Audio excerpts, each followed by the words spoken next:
I'm afraid. I'm afraid to go out in the car. I'm afraid to do anything. Never know where he's going to be. I thought of maybe dyeing it a little redder or something, really. People genuinely were afraid to go out. You cannot overestimate or exaggerate just how much that fear gripped the city. It just was a sight I'll never forgot. And it's the only thing in my lifetime that, if I talk about it, I get the chills. It's a hot summer night in New York City, 1976. Two friends are sitting in a parked car, laughing. Suddenly, a shadow moves. 5 gunshots break the quiet. Glass breaks. People scream. Chaos follows. But what happened next was even stranger. The killer said a demon-possessed dog told him to kill. He meant it was a real dog, not a joke or a symbol. As New York City became terrified, the son of Sam sent letters to the police, daring them to catch him.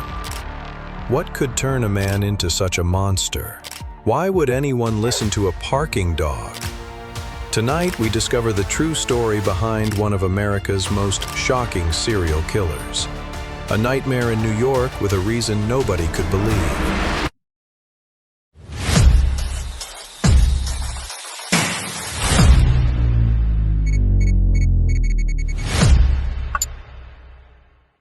Welcome to Beyond the Crime, where we uncover the most mysterious and shocking real-life stories. If you're new here, make sure to subscribe and join our growing family. Now, let's begin. After that first attack, fear swept through the city. The press called him the Son of Sam, the man who turned New York's summer into a nightmare. People were terrified. Young women cut or dyed their hair, hoping to avoid his attention. Why did Son of Sam become one of America's most infamous killers? His story inspired movies, documentaries, and endless headlines. He loved the spotlight. He sent letters to reporters and police, taunting them, playing games. But in the end, he was caught in one of the strangest ways. How do you think Son of Sam was finally arrested? A psychic helped the police track him down. He accidentally shot himself and confessed at the hospital. A parking ticket led to his capture. He turned himself in at a church. Pause the video, comment your guess below, and keep watching to see if you're right. Before he became the Son of Sam, before the gunshots, before the fear, there was just David. David Berkowitz was born June 1st, 1953 in New York City. His life started with heartbreak. His biological mother, Betty, gave him up for adoption. His adoptive parents were loving, but when David was 7, he accidentally learned the truth about his adoption. That secret weighed on him. Things got worse. He was hit by a car, suffered a head injury. No one knows if that changed him, but from then on he became more withdrawn. Making friends was tough. His parents took him to therapists. His mother was caring, but his father stayed distant, never saying it but showing regret about the adoption. By age 14, David's troubles piled up. He joined the army, but after his service, he returned to New York, alone. He dreamed of being a firefighter, but when that failed, he took a job as a night security guard. He felt like an outsider, watching happy couples pass by, his resentment growing. David tried to reconnect with his birth mother, Betty. For a while, it helped. They met, talked, and he felt her warmth. But when he learned Betty had kept and raised a daughter, his half-sister, while giving him away, old wounds reopened. He felt abandoned, unwanted, and slipped back into darkness. Psychologists say this was when his issues with women began. He found release in setting fires, over 1,500 in just 3 years, most small, but he recorded them all in his journals. His obsession with the occult grew. He read books about Satanism, adopted strange beliefs, and isolated himself for an entire month, blocking out sunlight, scribbling demonic drawings on his walls, and writing about voices in his head. He claimed those voices ordered him to kill. On December 24, 1975, David moved to a new apartment. His neighbor Sam had a dog that barked constantly. David claimed the dog was possessed by a demon, and that its barking was a command to murder. One night, he tried to silence the dog with a Molotov cocktail, but failed. The dog survived. David took it as a sign the demon wanted him to keep killing. He decided a knife wasn't enough. He bought a .44 caliber revolver, a rare weapon. On July 29, 1976, David set out to commit his first shooting. Two girls, Donna, 18, and Jody, 19, sat in their car. Jody dropped Donna off at her apartment and they chatted for a while. Suddenly, a stranger walked up, pulled out a gun, and fired 5 shots. Donna was killed instantly. Jody was wounded but survived. Detectives found .44 caliber bullets at the scene. This detail would become crucial. David later said he felt a rush of power as he drove away, singing to himself. He believed he could control people's happiness and pain. At first, police thought it was just another random killing in a city plagued by crime. David was frustrated when his crime didn't make the headlines. He wanted fame. In his confession, he said he wished he'd had a machine gun to make everyone notice him. He wanted to be known. He struck again on October 23, 1976, on Lover's Lane, a street known for couples. His target?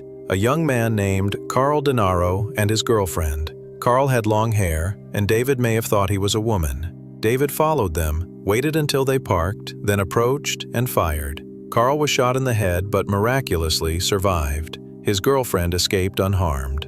A month later, on November 27th, David attacked 2 girls sitting on a stoop.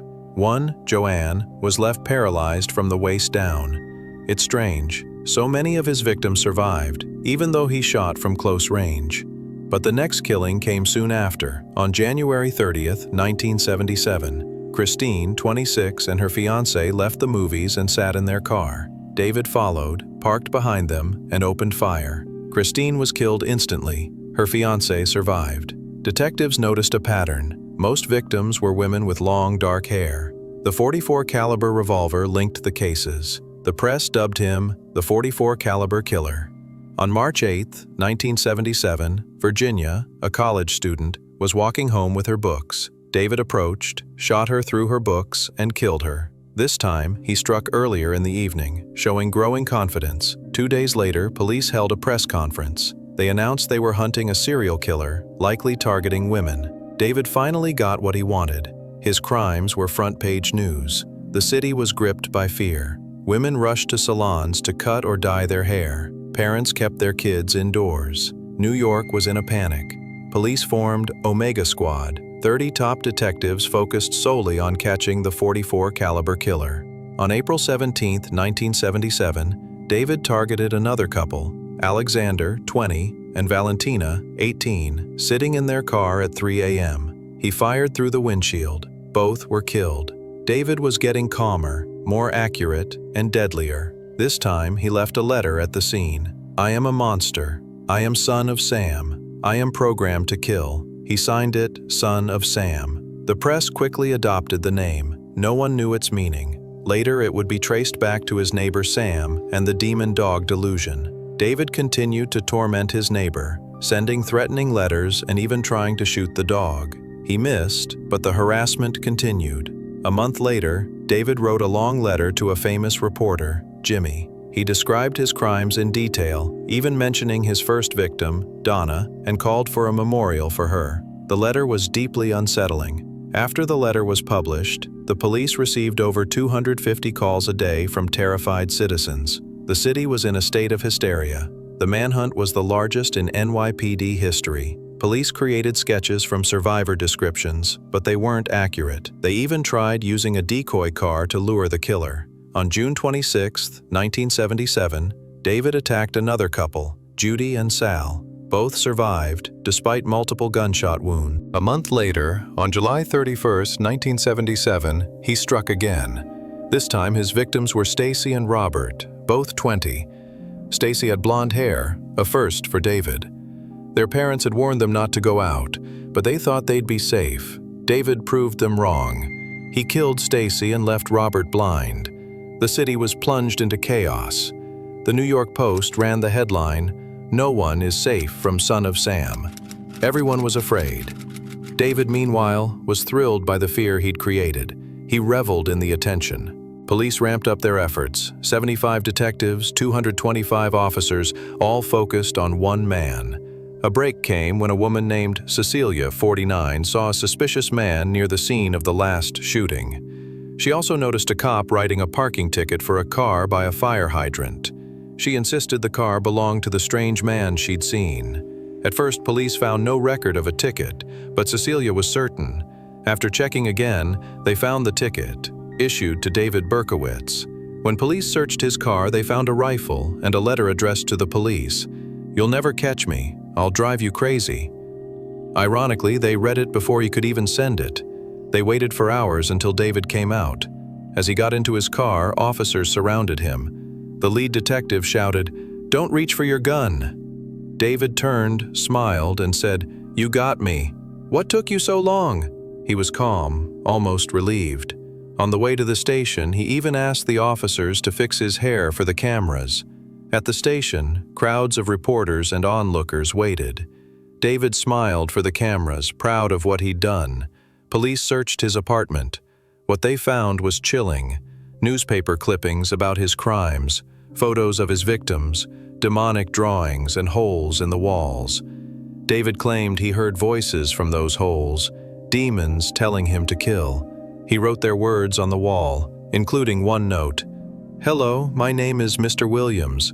I live in this hole with my children. I'm raising them to be killers." The lead detective said it was the creepiest thing he'd ever seen. David confessed to everything. He spoke about the voices, the dog, and his twisted beliefs. Some journalists believed he was part of a satanic cult, not acting alone. One, Maury Terry, spent his life investigating this theory, even writing a book and inspiring a Netflix documentary. But in the end, it remains just a theory. David Berkowitz was sentenced to 6 life terms, one for each of his 6 victims. In prison, he was violent at first, even getting stabbed by another inmate. But after 10 years, he claimed to have found religion and became a born-again Christian. He started counseling other inmates. Some thought he was faking, hoping for parole. But when his first parole hearing came in 2002, David wrote to the board, asking them to cancel it. He said he deserved to stay in prison for life, and that he'd made peace with his fate. Every 2 years, he's eligible for parole, but he's never attended a hearing or tried to get out. Today, Son of Sam is still behind bars. What do you think drove David Berkowitz to become the Son of Sam?